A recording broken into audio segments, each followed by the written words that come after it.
Hello student, कैसे हो? चलो मैं आपसे एक प्रश्न पूछता हूँ। सोडियम हाइड्रोक्साइड जिसकी मात्रा 10 ग्राम है, तो 10 ग्राम सोडियम हाइड्रोक्साइड के मोल कितने होंगे? 49 ग्राम H2SO4, इसके मोल कितने होंगे? H2SO4 के अणुओं की संख्या कितनी होगी?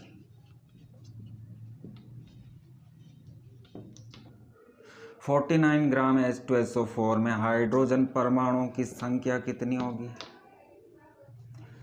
5 मोल H2O। 5 मोल H2O का द्रव्यमान कितना होगा? मतलब 5 मोल H2O की ग्राम में मात्रा कितनी होगी?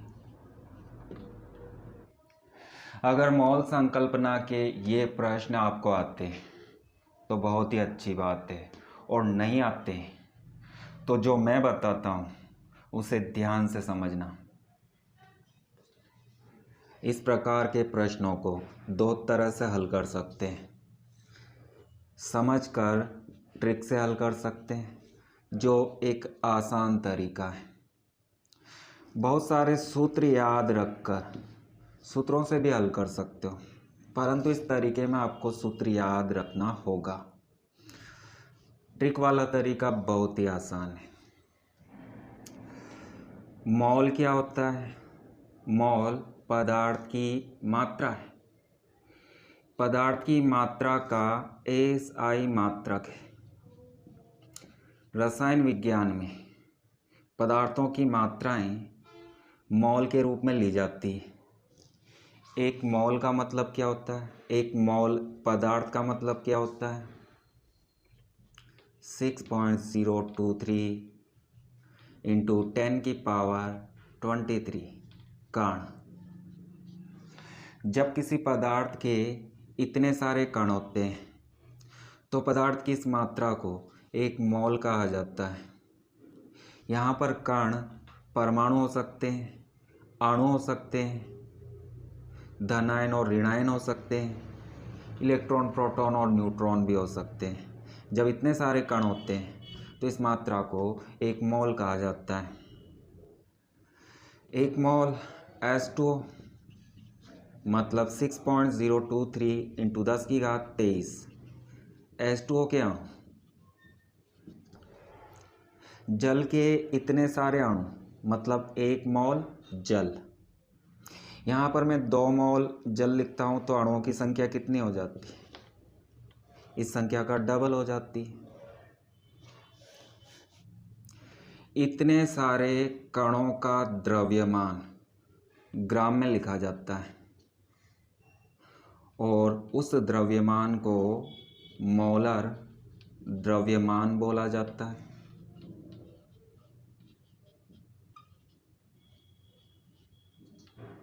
एक मोल या इतने सारे कणों का ग्राम में द्रव्यमान मोलर द्रव्यमान कहलाता है, जिसे हम लिखते हैं ग्राम प्रति मोल। एक मोल पदार्थ का ग्राम में द्रव्यमान। अगर किसी गैस के कणों की संख्या इतनी होती है, मतलब एक मोल गैस होती है, तो गैस का आयतन 22.4 लीटर होता है। गैस के लिए तो इसे आपको याद रखना है। एक मोल में कण कितने होते हैं और इन कणों का द्रव्यमान मोलर द्रव्यमान कहलाता है। और जब गैस होती है तो एक मोल गैस का आयतन 22.4 लीटर होता है। ये सब एक दूसरे के समतुल्य होते हैं और इस ट्रिक का उपयोग करके आप बहुत सारे प्रश्नों का जवाब दे सकते हो। तो चलो हम कुछ प्रश्न देखते हैं। मोल ज्ञात करो।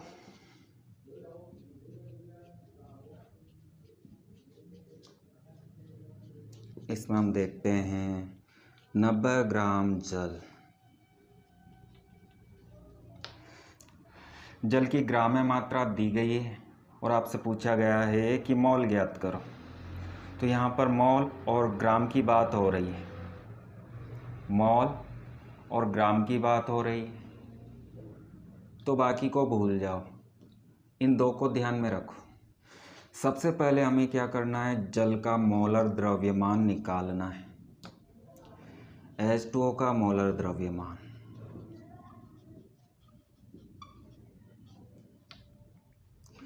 जल के अणु का अणु भार निकालो। हाइड्रोजन का परमाणु भार 1 होता है। यहाँ पर हाइड्रोजन के 2 परमाणु हैं, तो इनका भार 2 होगा। ऑक्सीजन के 1 परमाणु का भार 16 होता है, तो इस जल के अणु का भार कितना होगा, 18। मोलर द्रव्यमान ग्राम में होता है, ग्राम प्रति मोल। किसी भी अणु के भार को ग्राम में लिखते हैं तो उसी को मोलर द्रव्यमान कहा जाता है। तो जल का मोलर द्रव्यमान 18 ग्राम प्रति मोल होता है। इसका मतलब क्या है, इसका मतलब है 1 मोल जल का ग्राम में द्रव्यमान 18 ग्राम है। चूँकि 18 ग्राम जल का मतलब है 1 मोल जल। जो पूछा जाता है उसे हम पीछे लिखते हैं। 18 ग्राम जल मतलब 1 मोल जल। तो अगर हमारे पास जल 1 ग्राम होता है तो इसके मोल कितने होंगे, इस 1 में 18 का भाग लगाते हैं, इतने मोल जल। 1 ग्राम जल का मतलब इतने मोल जल। तो 90 ग्राम जल का मतलब 1 ग्राम जल से इतने मोल जल बनता है। तो 90 ग्राम जल से कितने मोल जल बनेगा, इस 90 को इस 1/18 से मल्टीप्लाई कर देते हैं। 18 से 90 कट जाता है 5 बार, तो हमारा उत्तर होगा 5 मोल जल। ऐसे प्रश्नों को हम सीधे भी हल कर सकते हैं। H2O का अणु भार 18 है, मोलर द्रव्यमान 18 ग्राम। पदार्थ की दी गई मात्रा में उसके मोलर द्रव्यमान का भाग लगाते हैं। 90 ग्राम में 18 ग्राम का भाग लगाते हैं तो 5 मोल आ जाते हैं। चूँकि 18 ग्राम हमेशा 1 मोल का द्रव्यमान है, तो 90 ग्राम का मतलब 5 मोल जल।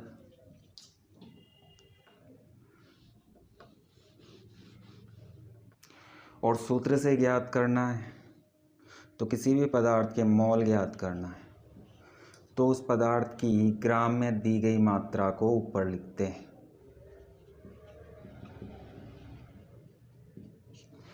और इस मात्रा में उस पदार्थ के मोलर द्रव्यमान का भाग लगाते हैं, तो हम ज्ञात कर सकते हैं उस पदार्थ के मोल। तो यहाँ पर 90 ग्राम जल का मतलब 5 मोल जल। और अगर आपसे पूछा जाता है कि 90 ग्राम जल में जल के अणुओं की संख्या कितनी होगी, तो आप संख्या निकाल सकते हो। 90 ग्राम जल को हम मोल में बदलते हैं तो मोल में 5 मोल जल होता है। अब इस ट्रिक पर आ जाते हैं। 1 मोल का मतलब इतने सारे कण। 1 मोल जल का मतलब क्या होगा, 6.023 इंटू 10⁻23 जल के अणु। 1 मोल जल में इतने सारे जल के अणु होते हैं, तो 5 मोल जल में जल के कितने अणु होंगे, इस 5 को इस संख्या से मल्टीप्लाई करते हैं।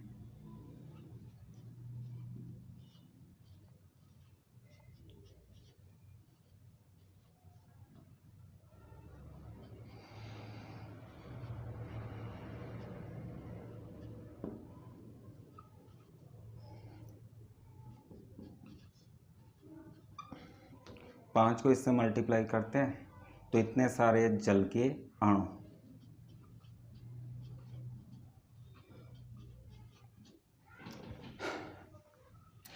अगर आपसे पूछा जाता है कि 90 ग्राम जल में हाइड्रोजन के परमाणुओं की संख्या बताओ, तो 90 ग्राम जल का मतलब 5 मोल जल, और 5 मोल जल में जल के इतने सारे अणु हैं, और जल के एक अणु में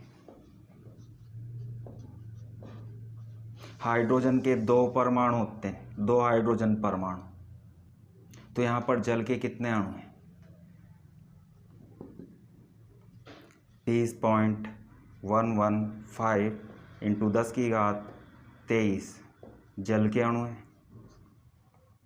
एक अणु में हाइड्रोजन के 2 परमाणु हैं, तो इतने सारे अणुओं में हाइड्रोजन के कितने परमाणु होंगे? इस संख्या को हम 2 से मल्टीप्लाई कर लेते हैं।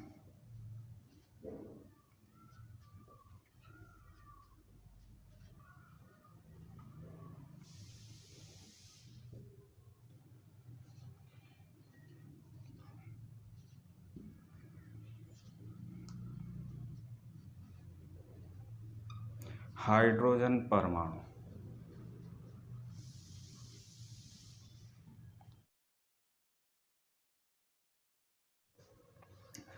तो इस प्रकार के प्रश्नों में सबसे पहले आपको मोल ज्ञात करना होता है, फिर सभी प्रश्नों का उत्तर आपको मिल जाता है।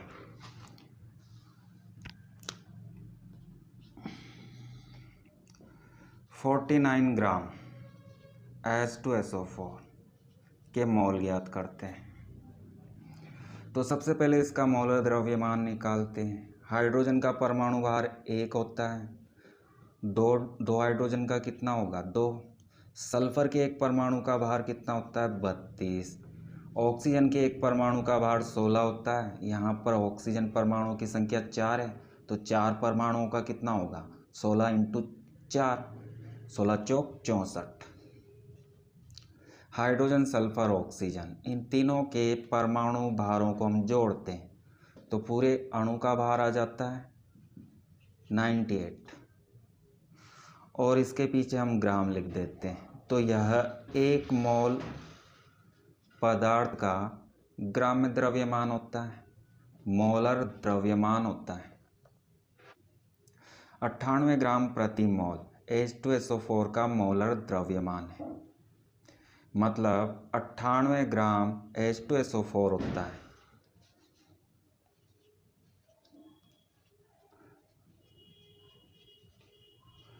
तो इसका मतलब है 1 मोल H2SO4। यहाँ पर 49 ग्राम H2SO4 के मोल ज्ञात करना है। 49 ग्राम 98 ग्राम का आधा होता है। 98 ग्राम से 1 मोल बनता है, तो 49 ग्राम से कितना मोल बनेगा? आधा मोल।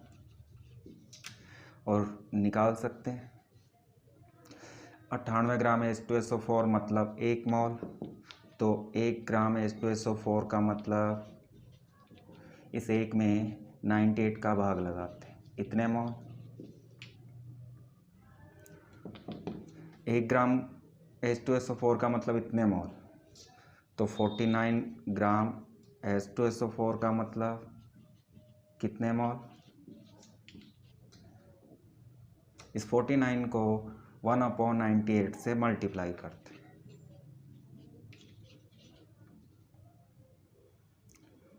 तो ये 2 बार कट जाता है, 1/2 मोल। 49 ग्राम H2SO4 का मतलब 1/2 मोल H2SO4। और सीधे मोल ज्ञात करने का तरीका, इसका अणुभार निकालो, इसका अणुभार 98 है, और इसके पीछे ग्राम प्रति मोल लिख दो, और इसका भाग इस दी गई मात्रा में लगा दो। तो 49 H2SO4 की ग्राम में दी गई मात्रा, और इसमें भाग लगाते हैं इसके मोलर द्रव्यमान का, तो कितना आता है? 1/2 मोल H2SO4। और देखते हैं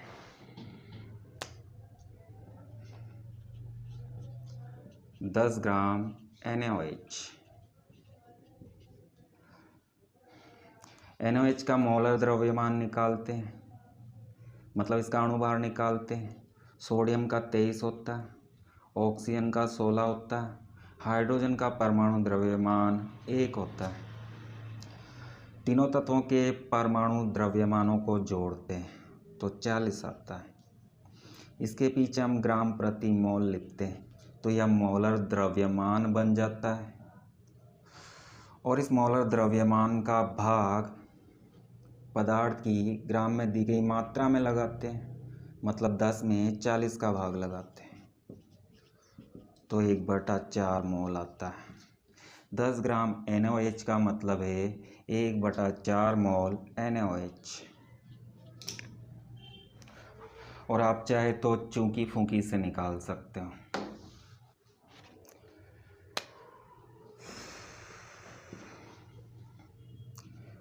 बाईस ग्राम CO2 गैस। यहाँ पर कार्बन डाइऑक्साइड गैस है, इसके मोल ज्ञात करना है तो इसका अणुभार निकालते हैं। कार्बन के एक परमाणु का भार 12 होता है, ऑक्सीजन के एक परमाणु का भार 16 होता है। यहाँ पर ऑक्सीजन के 2 परमाणु हैं तो 16 को 2 से मल्टीप्लाई करते हैं तो 32 आता है। कार्बन और ऑक्सीजन दोनों के परमाणु भार मतलब परमाणु द्रव्यमान को हम जोड़ते हैं, 12 और 32 44। यह CO2 का अणुभार है और इसके पीछे हम ग्राम प्रति मोल लिख देते हैं तो इसे हम CO2 का मोलर द्रव्यमान बोलते हैं। 44 ग्राम CO2 का मतलब 1 मोल CO2। 44 ग्राम CO2 का मतलब 1 मोल CO2, तो 22 ग्राम CO2 का मतलब क्या होगा? 44 ग्राम से CO2 का 1 मोल बनता है तो 22 ग्राम से कितने मोल बनते हैं? आधा मोल। CO2 की इस दी गई मात्रा में इसके मोलर द्रव्यमान का भाग लगा देते हैं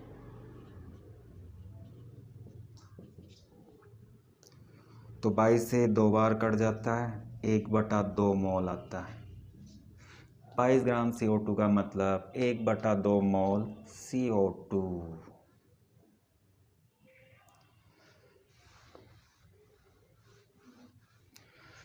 तो यहाँ पर CO2 1/2 मोल है। अब अगर आपसे पूछा जाता है 22 ग्राम CO2 का आयतन ज्ञात करो, तो गैस का आयतन हम निकाल सकते हैं। किसी भी गैस के 1 मोल का आयतन 22.4 लीटर होता है। अगर CO2 का 1 मोल है तो इसका मतलब है CO2 का आयतन 22.4 लीटर है। परंतु यहाँ प्रश्न में 22 ग्राम CO2 के मोल कितने हैं? 1/2 मोल। तो 1/2 मोल CO2 का आयतन कितना होगा? 1 मोल का आयतन 22.4 लीटर है तो आधे मोल का कितना होगा? इसका आधा। 22.4 को हम 1/2 से मल्टीप्लाई कर लेते हैं, 11.2 लीटर आंसर।